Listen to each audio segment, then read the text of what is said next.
Haleluya watu wa Mungu. Shalom shalom. Leo tena ninakuja kwako na kuletea neno la Mungu, na tutazungumzia kipengele tu kimoja ambacho kinazungumzia namna ya kuomba. Unapokuwa unaomba, tunapaswa kuomba vipi? Kuna watu ambao wanatafsiri za namna nyingi. Wanaposoma mstari wa Mathayo mtakatifu sura ile ya 6 mstari wa 7 unatuambia namna ya kuanza kuomba, namna ya kuomba. Hivyo kutokana na huu mstari, watumishi wengi au watu wengi wamekuwa wakiutafsiri kwa namna pengine ambayo si rahisi sana kueleweka. Lakini kwako nataka nikwambie kwamba leo utaelewa kwa urahisi sana. Mathayo mtakatifu sura ya 6 mstari wa 7 unaosema, ninyi mkiwa katika kusali msipayuke payuke kama watu wa mataifa, maana wao hudhani ya kuwa watasikiwa kwa sababu ya maneno yao kuwa mengi.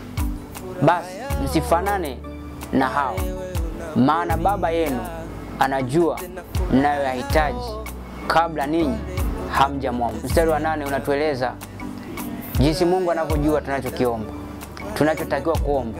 Uhitaji wetu anaujua kabla hata hatujaongea.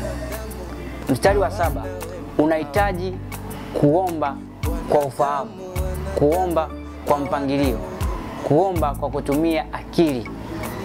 Usitamke kila neno bila kujua limetokea wapi na unalitaka liende wapi.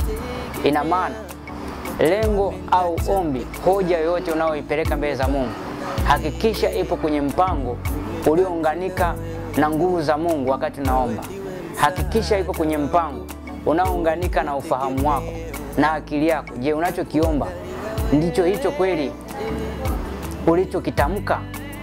Unaweza kuwa unatamka jambo lakini kumbe hauko hapo. Unaongea kwa spidi, maneno mengi, lakini unachokiongea hakijaunganika na moyo, hakijaunganika na akili. Unaongea kwa mfululizo pasipo kupangilia kutoka kwenye akili, kwenye moyo mpaka kwenye kinywa, ili kusudi ombi hilo liweze kwenda vizuri mbele za Mungu. Kwa hiyo Mungu hapa alikuwa anasisitiza kwamba uwe katika roho wakati unapokuwa unaomba.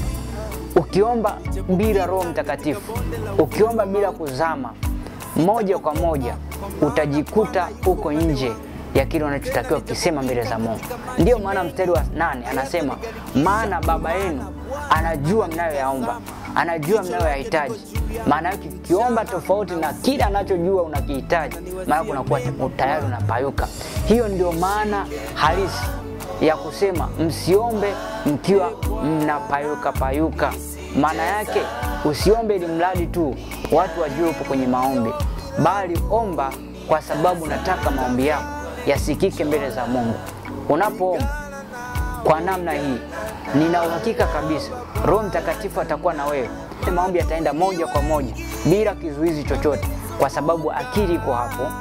Maneno yanayoongelewa wakati huo yanatokana na akili, lakini nguvu za Mungu ziko na wewe. Na wakati huo unaomba, lazima unakuwa unaomba kwa kumaanisha. Kwa nini nasema kwa kumaanisha? Kwa sababu kuna akili hapo, na unachokitamka kinatokana na akili. Unachokitamka kinatokana na uhitaji halisi ulionao. Unaweza kuwa unaomba lakini umeshahama kwenye uhalisia. Unaweza kuwa unaomba lakini akili haiko hapo. Wakati mwingine unaomba ili kumaliza muda, ili muda uende, hapo unakuwa unapayuka. Ukisikia tu nguvu za Mungu zinapungua ndani yako, au ile haja ile shauku, kiu ya kuomba inakata, wakati mwingine unahitaji kusikiliza nguvu za Mungu zinasemaje. Kama kiu imekata ndani yako, unapaswa kumshukuru Mungu, kwa sababu ukiendelea kuomba zaidi ya hapo utakuta unapayuka payuka. Utakuwa unatafuta kumaliza muda au kuwa na muda mrefu wa kuomba, badala ya kutumia muda mfupi wa kuomba ukiwa na akili njema, ukiwa na mawazo mema, na unachokitamka kinaendana na kile ambacho kwenye akili kinaendana na hitaji lako. Mungu akubariki sana. Kwa hiyo ili usipayuke payuke, hakikisha unachokiomba umekipangilia katika ufahamu wako. Hakikisha unachokitamka kinatokana na mpangilio wa ufahamu wako, na hakikisha unaye Roho Mtakatifu anayekusaidia kuomba. Mungu akubariki sana. Haleluya.